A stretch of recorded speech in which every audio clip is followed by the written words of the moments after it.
Frères et sœurs bien-aimés, bonjour à chacun, bonjour à vous, merci pour le rendez-vous.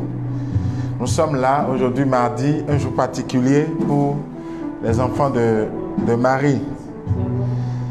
S'il y a des chrétiens catholiques qui m'écoutent, ils savent que c'est la nativité de la Vierge Marie. Et moi, en tant que fils de Marie, et je crois que tous les chrétiens sont des fils de Marie, et même ceux qui ne sont pas encore chrétiens. Et je sais que mes frères musulmans disent que Marie, c'est Myriam. Eh bien, on va dire c'est la nativité de Marie. C'est donc un jour de joie. C'est un jour de fête. Et on ne va pas faire la polémique. Parce que quelqu'un va me dire, mais comment on sait que c'est le 8 septembre? De toute façon, je me souviens que mon grand-père disait que son papa on ne connaissait pas sa date de naissance. On a dû lui choisir un jour et on marque ce jour-là comme son jour de naissance. Donc, si vous me demandez mais comment les dates sont choisies, je ne peux pas vous répondre. L'essentiel, c'est qu'une personne qui vit sur cette terre, qui a une vie humaine, une chair, est née un jour. Qu'on choisisse un jour pour se rappeler qu'il y a un jour, la terre a accueilli une personne comme ça ne devait poser problème à personne. Au contraire, nous devons tous célébrer cela, frères et sœurs. Et nous savons tous que dans nos familles, il y a beaucoup de parents qui ne connaissent pas leur date de naissance. Ce week-end, j'ai eu l'occasion de visiter mon directeur d'école primaire. Le vieux qui m'a accueilli, le petit-fils du roi Tofa, il s'appelle Tofa Christophe. Il est dans sa 98e année.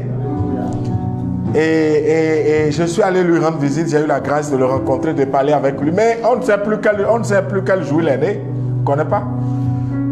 Mais on choisit un jour. Ses enfants m'ont dit qu'il y a 7 ans, on lui a fêté 90 ans. Donc on a choisi un jour. On a dit, bon, c'est ton jour d'anniversaire. Et on a fêté 90 ans pour lui. Et donc, si je dis qu'aujourd'hui c'est la nativité de Marie, s'il y a quelqu'un qui aime Marie, il devait exploser de joie. Il devait célébrer et dire vraiment c'est un jour de joie. En tout cas, moi, en tant que fils de Marie, je suis en joie. Je suis heureux de dire bonne fête à ma maman Marie. Bonne fête à tous ceux qui se reconnaissent en Marie, qui savent que Marie est la mère. Marie est la mère de Jésus. Bonne fête à chacun de vous. Et c'est dans cette joie-là que je veux partager avec vous la parole de Dieu. Célébrer le nom de Dieu. Glorifier Dieu. Magnifier son nom. Acclamer son nom parce que c'est notre Dieu. Frères et sœurs, malgré tout ce qu'on peut être en train de vivre, c'est le temps de glorifier le nom de Dieu. Magnifier son nom. Alléluia. Je pensais que j'allais t'entendre à travers les téléphones et voir comment tu es en train de célébrer Dieu. Mais je ne t'entends pas. Et donc, j'imagine que tu es en train de célébrer Dieu, de lever tes mains vers Dieu pour proclamer la grandeur de Dieu. Oui, frères et sœurs, notre Dieu est grand, il est puissant. C'est lui notre roi. Et c'est lui qui nous a choisis. Souvenez-vous, Jésus disait aux apôtres, ce n'est pas vous qui m'avez choisi, c'est moi qui vous ai choisi et établi afin que vous alliez, que vous portiez du fruit et que votre fruit demeure. C'est Dieu qui nous a choisis. Et donc, Dieu nous a donné la vie. Et lui qui est Dieu, qui est fidèle, il ne peut pas nous abandonner, il ne peut pas être absent parce que nous n'avons pas un Dieu méchant. Notre Dieu n'est pas méchant, au contraire, c'est un Dieu d'amour. Alors frère, je salue le nom de Dieu. Voilà, un beau chant qui est en route.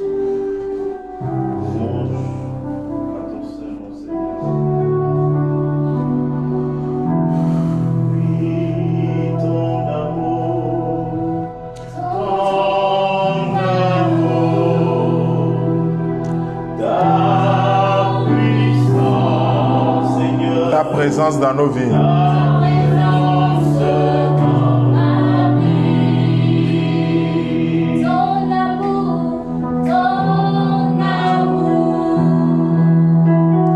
Ta puissance, ta présence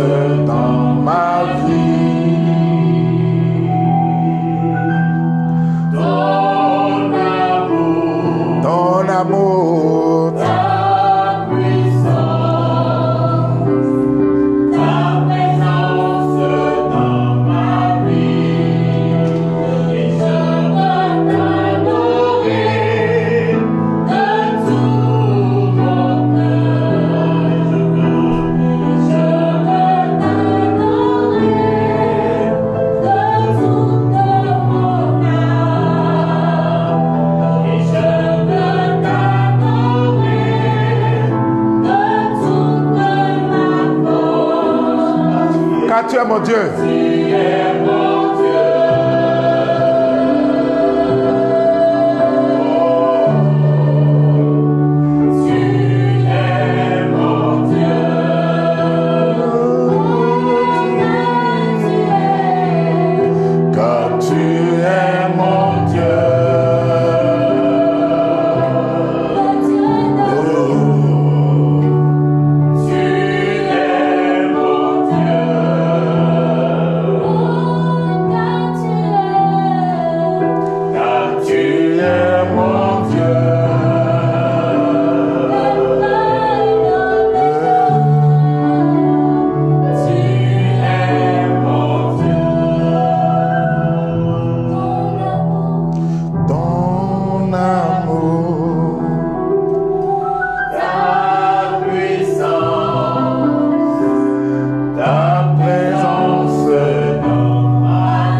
Frères et sœurs, oui, l'amour de Dieu est présent dans nos vies.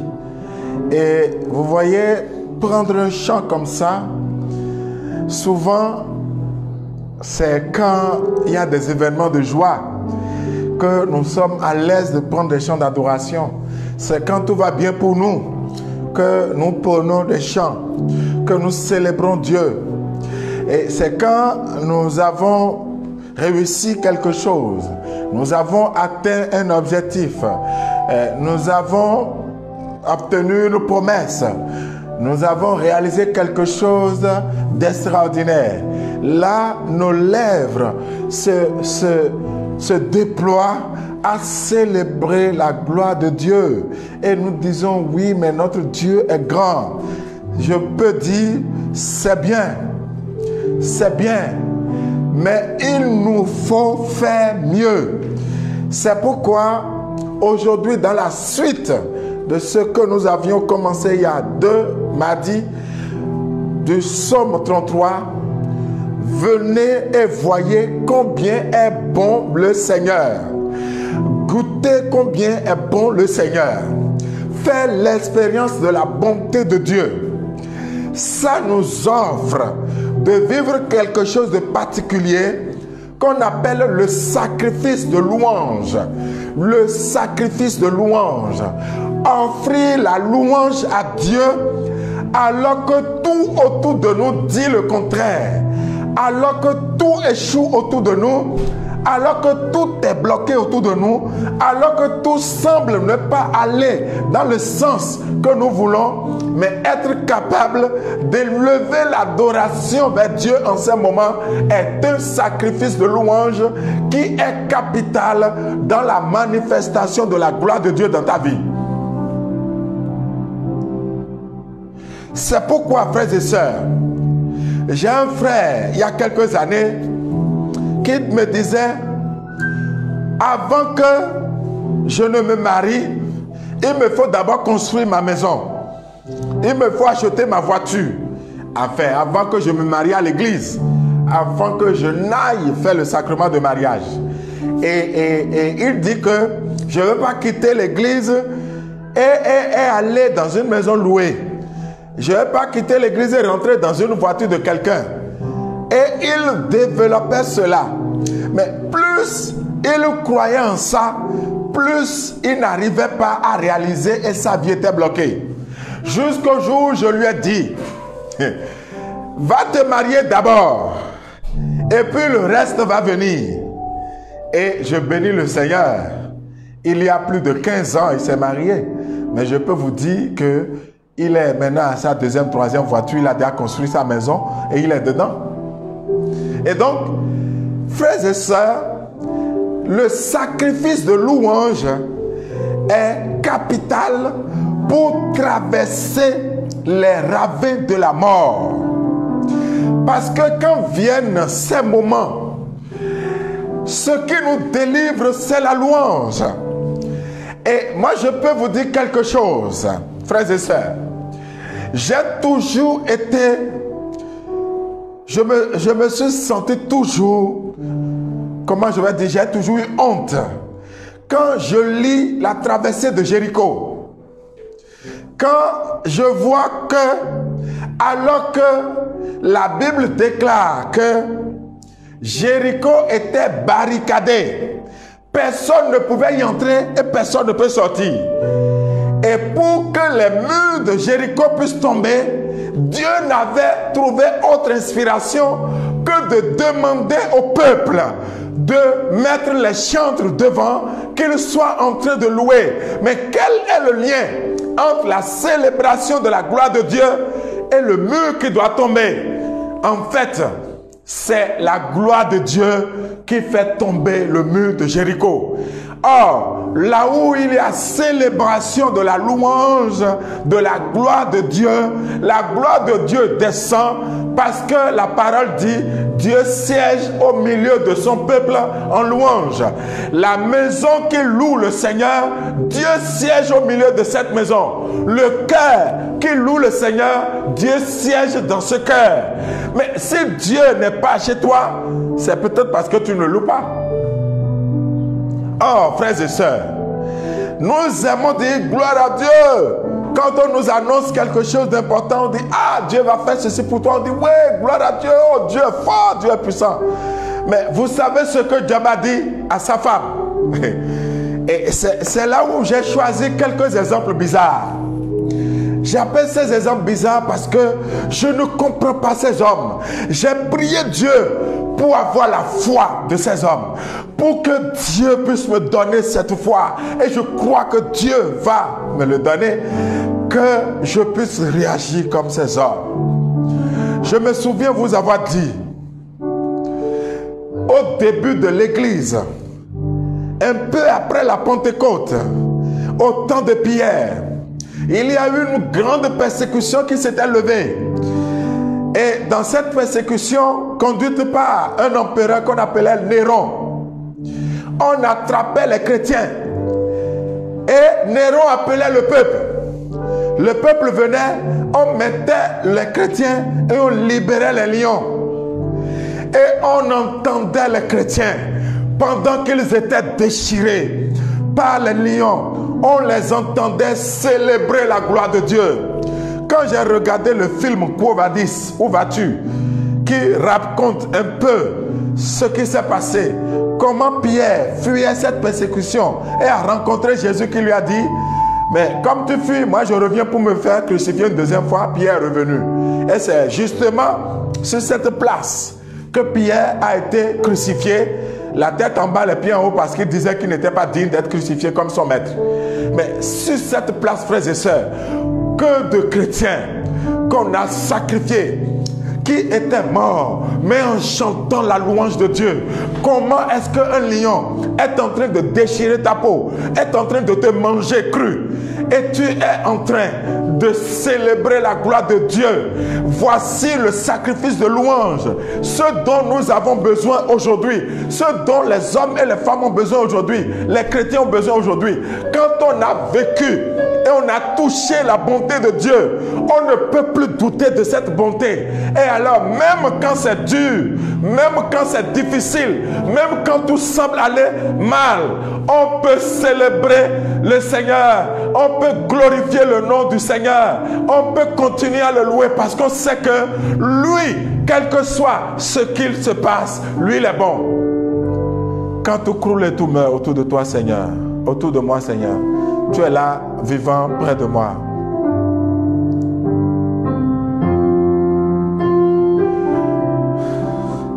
Avoir la certitude, malgré que tout soit en train de s'écrouler, que Dieu est avec toi. Voici le sacrifice de louange. Ça te pousse à louer Dieu malgré cela. Et c'est ce que je veux que tu aies comme grâce aujourd'hui. Que rien ne t'effraie, que rien ne t'ébranle, mais que la gloire de Dieu illumine ta vie pour que tu sois capable de célébrer un Dieu si grand, un Dieu si bon, malgré tout, malgré ce qui t'arrive. C'est ça qui déroute l'ennemi.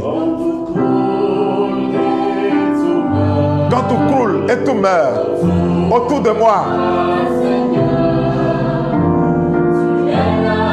tu es là vivant, tout près de moi et près de toi, Seigneur.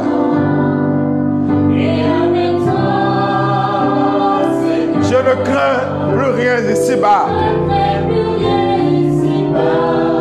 car tu es pour tes enfants un bouclier.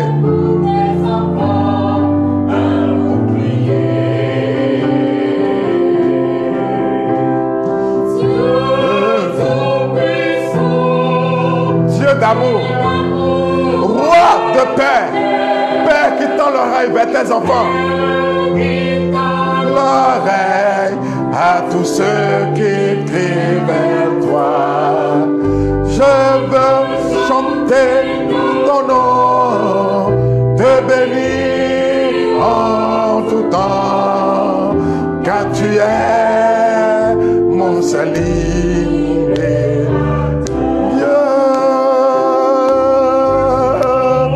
Dieu tout-puissant, Dieu d'amour, roi de paix, Père qui tend l'oreille à tous ceux qui crient vers toi.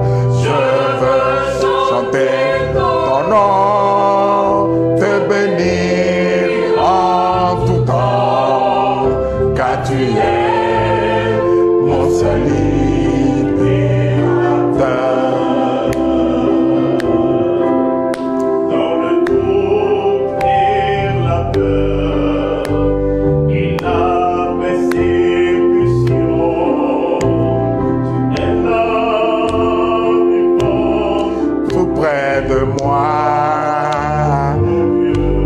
Avec toi, Seigneur. Avec toi, je ne crains plus rien. Est-ce que tu peux dire, Seigneur, avec toi, je ne crains rien. Ici-bas, parce que tu es mon Seigneur. Car tu es pour tes enfants un bouclier. Dieu tout-puissant, Dieu d'amour, roi de paix, Père qui tend l'oreille à tous ceux qui crient vers toi. Je veux chanter ton nom, te bénir en tout temps, car tu es mon seul libérateur. Dieu tout-puissant, Dieu tout-puissant, Dieu d'amour, roi de paix, Père qui tend l'oreille à tous ceux qui crient vers toi. Je veux chanter ton nom, te bénir en tout temps, car tu es mon seul libérateur. Vous savez, frères et sœurs bien-aimés de Dieu, le psalmiste dit: je bénirai le Seigneur en tout temps, sa louange sans cesse à mes lèvres. Je bénirai le Seigneur en tout temps, sa louange sans cesse à mes lèvres. Je glorifierai le Seigneur, que les pauvres m'entendent et soient en fête. Oh bien-aimés du Seigneur, je vous dis que le sacrifice de louange, c'est louer et bénir le Seigneur en tout temps, simplement parce que Dieu est bon. Alors, regardez ce qui s'est passé avec Job. Ce que beaucoup savent, c'est la première chose que Job a vécue. Vous savez que le chapitre 1 de Job, au verset 6, le texte dit ceci: le jour où les fils de Dieu venaient se présenter devant Yahvé, le Satan aussi s'avançait parmi eux. Yahvé dit alors à Satan: d'où viens-tu? De parcourir la terre, dit-il, et de m'y promener. Et Yahvé reprit: as-tu remarqué mon serviteur Job? Il n'y a pas point son pareil sur la terre, un homme intègre et droit, qui craint Dieu et s'écarte du mal. Non, ce n'est pas parce que tu es pécheur que tu as des problèmes. Job, Dieu même témoigne que Job était intègre et droit, craint Dieu et s'écarte du mal. Et pourtant, vous verrez ce qui va lui arriver. Alors, le Satan de répliquer: est-ce pour rien que Job craint Dieu? Ne l'as-tu pas entouré d'une haie, ainsi que sa maison et son domaine alentour? Tu as béni toutes ses entreprises, ses troupeaux pilulent dans le pays. Mais étant la main et touche à tout ce qu'il possède, je gage qu'il te maudira. Et vous connaissez la suite. Il a tout perdu. Et quand Job a tout perdu, je vous en prie, bien-aimé de Dieu, on dit, le dernier qui est venu a dit, il parlait encore quand un autre survint dit, tes fils et tes filles étaient en train de manger, de boire du vin dans la maison de leur frère aîné. Et voilà qu'un vent violent a soufflé du désert. Il a heurté les quatre coins de la maison et elle est tombée sur les jeunes gens qui ont péri. Moi seul j'en ai échappé, je suis venu te l'annoncer. Quand il a tout perdu, ses enfants sont les derniers qui sont morts. On dit, alors Job se leva, déchira ses vêtements et se rasa la tête, puis tomba sur le sol et se prosterna et dit, nu, je suis sorti du sein maternel, nu, j'y retournerai. Yahvé avait donné, Yahvé a repris, que le nom de Yahvé soit béni. Alléluia. Amen. Non, s'il y avait un homme de Dieu, mais on se mettait à applaudir cette parole de Job. Alors qu'on venait de t'annoncer que tout était perdu à la chaîne, tes troupeaux sont morts. Finalement, tous tes enfants sont perdus. Et tu dis, nu, je suis sorti du ventre de ma mère, nu, je vais retourner. Yahvé a donné, Yahvé a repris, que le nom de Yahvé soit béni. Et le texte ajoute, en tout cela, Yahvé ne pécha point et il n'imputa rien d'indigne à Dieu. Est-ce que vous pensez que ça s'est arrêté là? Ça ne s'est pas arrêté là. Le chapitre 2, c'est jusque là que les gens connaissent l'histoire. Le chapitre 2, un autre jour. L'autre fois, c'est le jour où. Ici, c'est un autre jour. Le chapitre 2, premier verset. Où les fils de Dieu venaient se présenter devant Dieu. Le Satan aussi s'avançait parmi eux. Donc, c'est son habitude. Il avait dit alors à Satan, d'où viens-tu? Et il répond, de parcourir la terre, répondit-il, de m'y promener. Et il avait repris. As-tu remarqué mon serviteur Job? Même question. Il n'a point son pareil sur la terre. Un homme intègre et droit qui craint Dieu et s'écarte du mal. Même chose. Cette fois-ci, il y a quelque chose qui s'est ajouté. Il persévère dans son intégrité. Et c'est en vain que tu m'as incité contre lui pour le détruire. Dieu dit au Satan, malgré tout ce qui s'est passé, Job continue d'être intègre et c'est en vain que tu m'as incité contre lui pour le détruire. Satan a répliqué, peau après peau, tout ce que l'homme possède, il le donne pour sa vie. Mais étends la main et touche à ses os et à sa chair et je gage qu'il te maudira en face. Vous savez, j'ai entendu des histoires. Mais cette histoire est extraordinaire. Alors Dieu permit à Satan, soit, dit Yahvé au Satan, il est en ton pouvoir, mais respecte pourtant sa vie. Et le Satan sortit de devant Yahvé. Il frappa Job d'un ulcère malin, depuis la plante des pieds jusqu'au sommet de la tête. Job prit un tesson pour se gratter et il s'installa parmi les cendres. Imaginez si ça vous arrive. Alors la femme de Job lui dit, pourquoi persévérer dans ton intégrité? Maudit Dieu donc et meurs. Et Job lui répondit, tu parles comme une folle. Si nous accueillons le bonheur comme un don de Dieu, regardez son raisonnement. Si nous accueillons le bonheur comme un don de Dieu, comment ne pas accepter le malheur comme de même le malheur? Si nous acceptons le bonheur comme un don de Dieu, comment ne pas accepter de même le malheur? En tout cela, Job ne pécha point en ses paroles. 3 amis de Job apprit tous les malheurs qu'il avait frappés. Ils arrivaient chacun de son pays. Eliphaz de Théman, Bildad de Chouar, Kophar de Namat, ensemble, ils décidaient d'aller le plaindre et le consoler. De loin, fixant les yeux sur lui, il ne le reconnut pas. Alors, ils éclataient en sanglots. Chacun déchira son vêtement et jeta la poussière sur sa tête. Puis s'asseyant à terre près de lui, il restait ainsi durant 7 jours et 7 nuits. Au aucun ne lui adressait la parole au spectacle d'une si grande douleur. Job, regardez combien de fois il a été frappé. D'abord, le diable est allé, première étape, a dit à Dieu, c'est parce qu'il a beaucoup de choses. Dieu lui dit, bon, prends tout. Il va tout détruire. Et le monsieur est toujours intègre. Et le diable va dire, bon, de toute façon, toutes ces choses-là, c'est peut-être pour sa vie. Si tu touches sa vie maintenant, ça y est.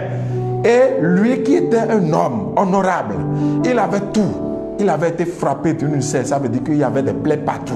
Au point où il se grattait, il prenait des tessons de bouteille pour se gratter le corps. Sa femme a vu ça, elle dit, c'est pas possible, celle-là, c'est plus mon mari. Il dit, mais maudit Dieu est mort. Celle-là, c'est quoi? Meurs maintenant. Tu ne peux pas continuer comme ça. Et il lui dit, mais tu es folle. Comment?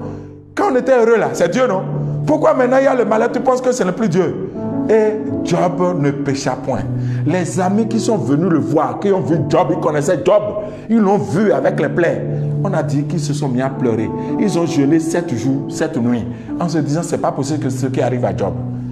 Mais Job est resté fidèle. Frères et sœurs, c'est ça le sacrifice de louange. Être capable de tenir à ces moments, de tenir Dieu. Parce que j'ai déjà fait l'expérience de la bonté de Dieu. Et Dieu ne peut pas changer. Dieu n'est pas un homme. Dieu ne change pas.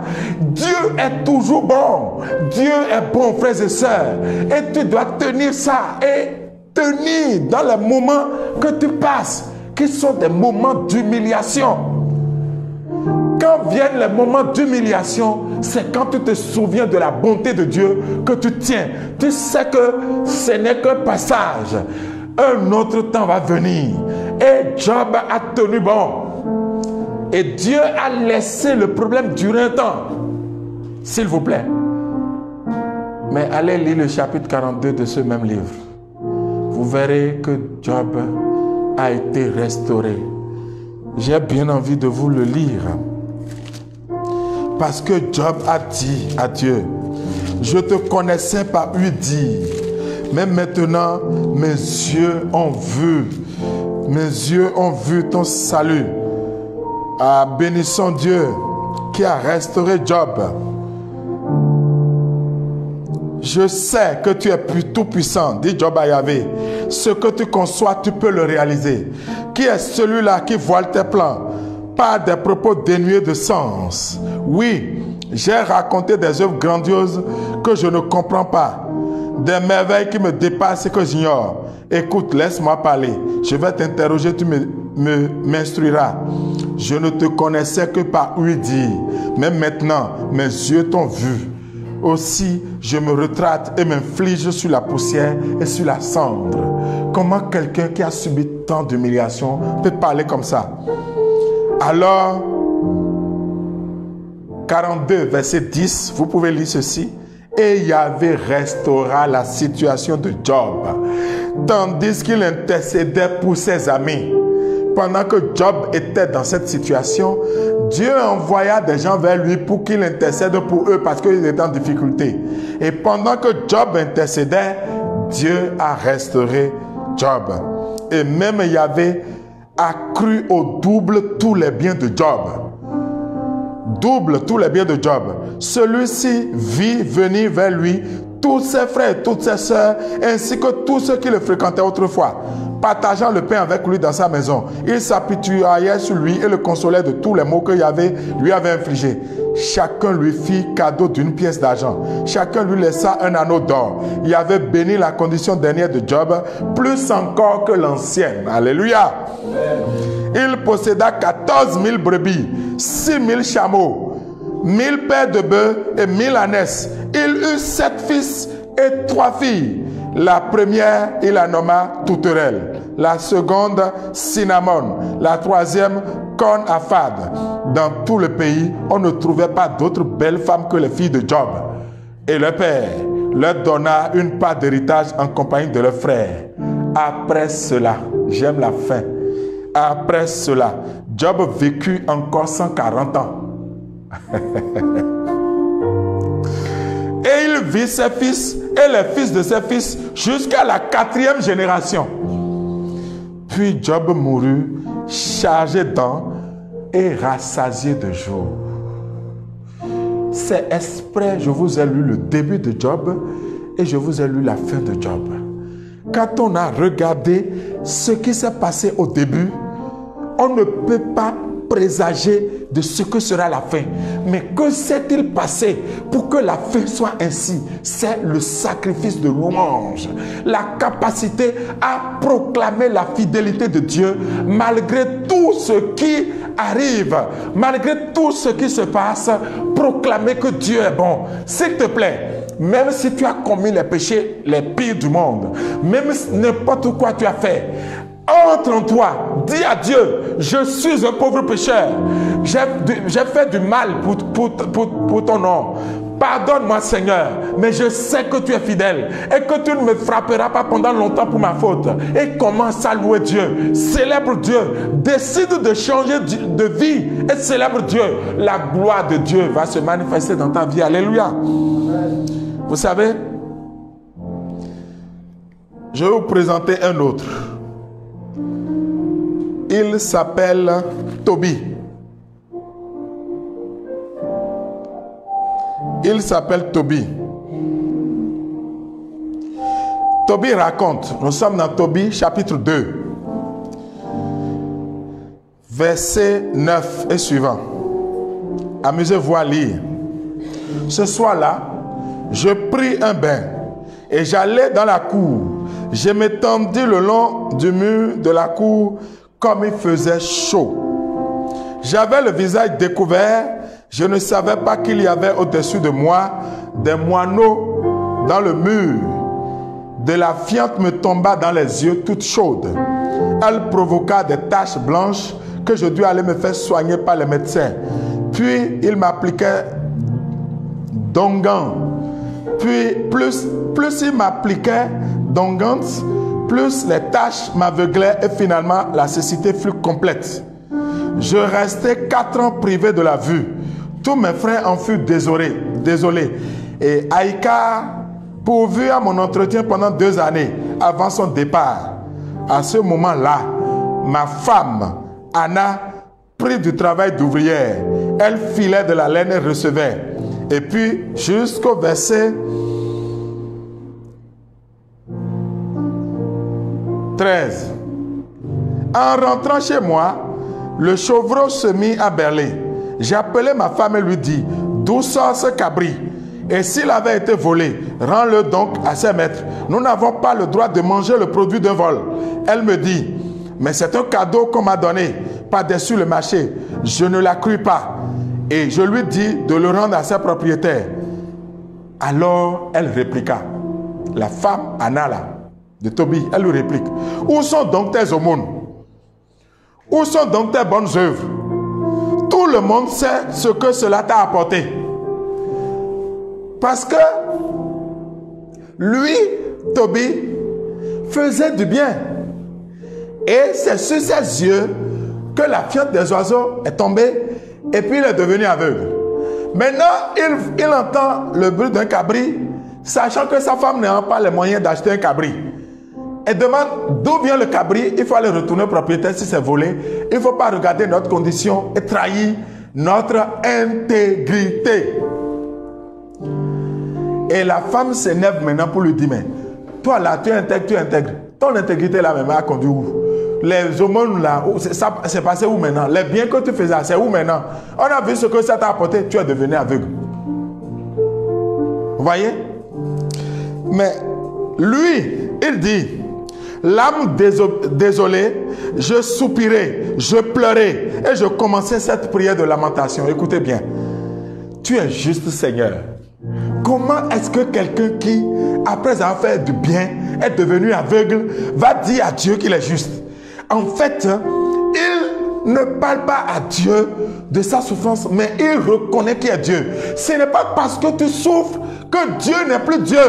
Ce n'est pas parce que tu as des problèmes que Dieu n'est plus grand, que Dieu n'est plus bon. Non! Tes problèmes ne diminuent pas qui est Dieu.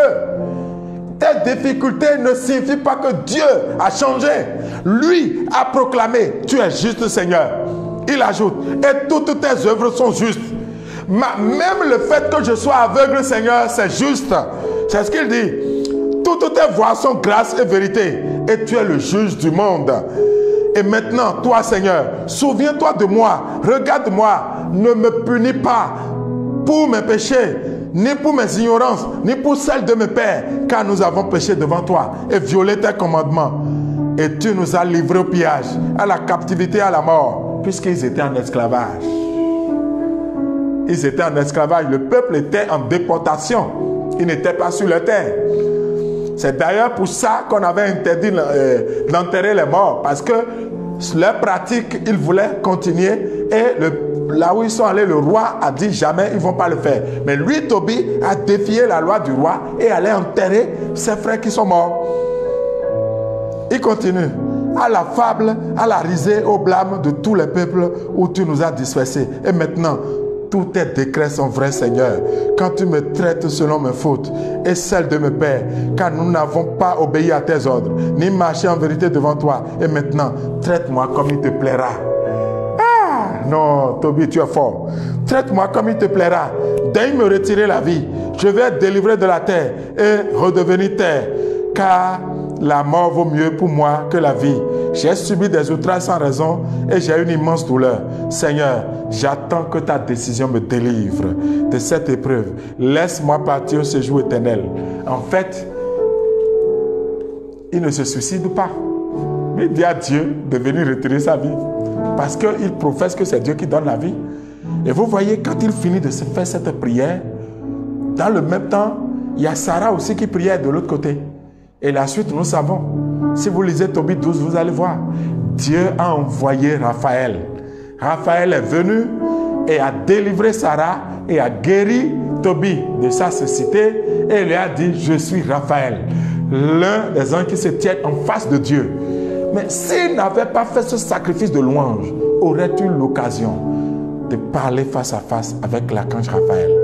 Voilà comment le sacrifice de louange te permet de triompher, de triompher, de triompher, de triompher. Si tu veux alors triompher, je veux te dire une seule chose.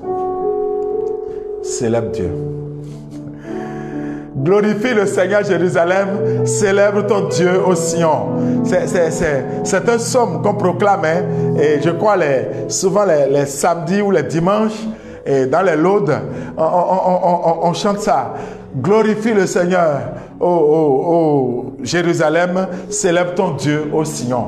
Tu vois, et le Seigneur est bon. Le Seigneur est grand. Célèbre ton Dieu. Magnifie son nom. Et avant qu'on ne chante, je vais vous lire ce que dit Saint Paul. J'ai fini avec mon ami Paul, mon grand frère Paul. Il dit, restez toujours joyeux. 1 Thessaloniciens 5, verset 16. Restez toujours joyeux. Priez sans cesse. En toutes conditions, soyez dans l'action de grâce. C'est la volonté de Dieu sur vous dans le Christ Jésus. En toutes conditions, en toutes conditions, en toutes conditions. Ça fait 3 fois, il vous le dit. Soyez dans l'action de grâce parce que c'est la volonté de Dieu sur vous dans le Christ Jésus. Alors nous allons célébrer le Seigneur ensemble. Oublie tes problèmes et garde les yeux sur Dieu.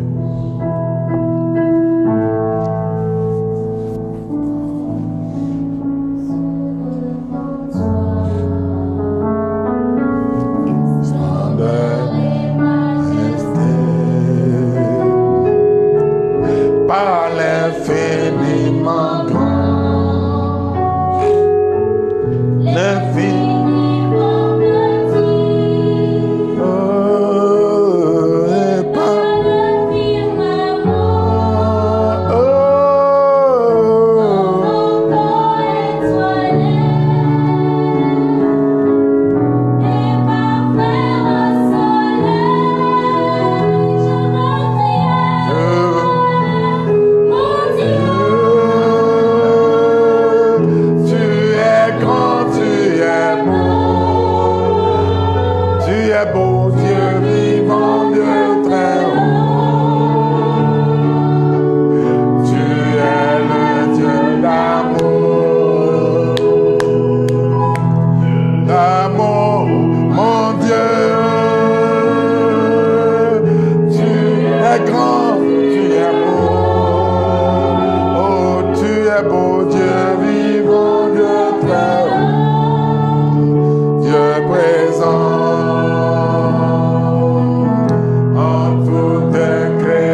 je veux bénir Dieu.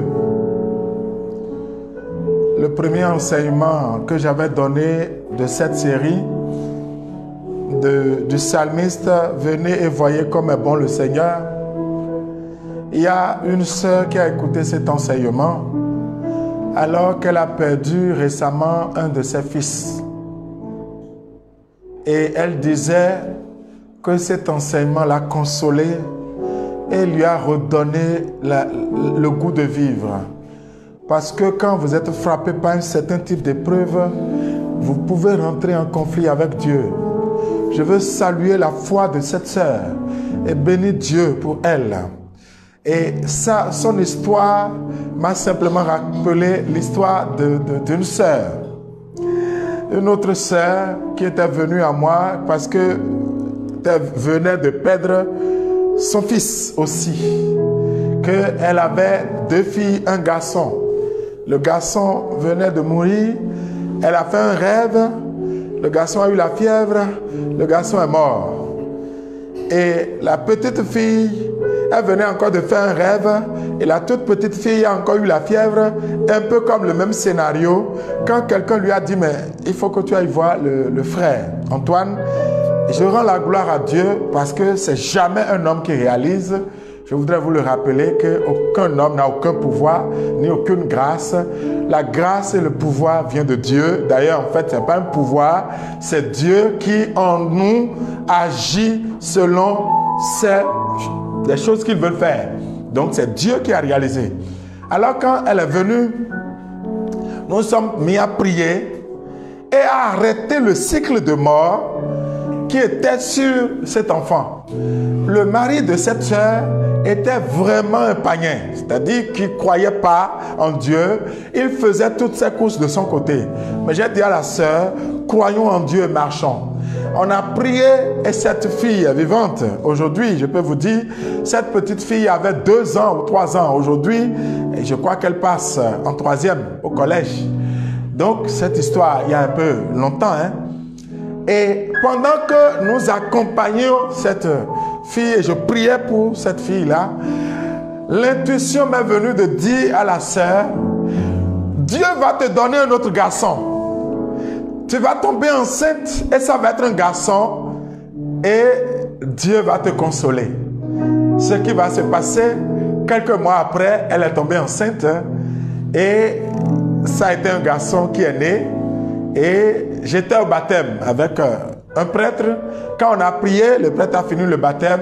La parole m'est venue pour dire aujourd'hui, le mouvement de la conversion de ton mari est à l'œuvre.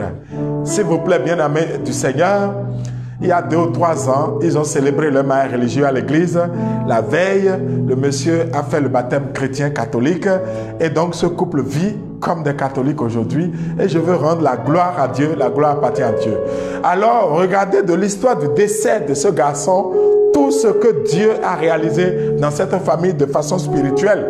D'ailleurs, les deux, sur le plan matériel, aussi connu des promotions, il y a eu des choses. Qu'est-ce que Dieu a fait? Dieu a juste restauré. Et donc, vous tous qui m'entendez, qui avez perdu quelque chose, qui avez perdu une histoire, ne perdez jamais votre foi. Vous pouvez tout perdre. Ne perdez jamais l'espérance. Le jour où votre espérance meurt, ce jour vous êtes mort. Car, s'il vous plaît, l'espérance ne déçoit jamais. Parce que l'amour de Dieu est versé dans nos cœurs par le Saint-Esprit qui nous est donné. Romains 5, verset 5. Que Dieu apporte son soutien à tous ceux qui désespèrent, à tous ceux qui pleurent, à tous ceux qui souffrent. La proximité du Seigneur qui s'appelle Emmanuel. Jésus-Christ qui dit, Dieu est avec vous. On reçoit maintenant la gloire de Dieu. On baisse la tête et on prie. Père, au nom de Jésus, ton Fils, et par le Saint-Esprit, je te présente tous ceux qui souffrent, tous ceux qui peinent, tous ceux qui ne croient plus, tous ceux qui désespèrent. Je te les présente, je te les offre, afin que par ta présence, tu puisses consoler leur vie, tu puisses consoler leur histoire, tu puisses les bénir. Tu es notre Dieu pour les siècles des siècles. Amen. Ton nom est béni, Père, pour cette sœur que tu es en train de bénir. Parce que tu as restauré sa vie. Elle deviendra une sœur bénie. Elle se souviendra, Seigneur, que tu es son Dieu. À travers elle, toutes les veuves, toutes les femmes abandonnées, toutes les femmes qui ont perdu leur enfant, qui crient vers toi, tu les consoles et tu les bénis. Tous ceux qui ont perdu leur emploi, tu les consoles et tu les bénis. Béni soit ton nom maintenant. Amen. Amen. Amen.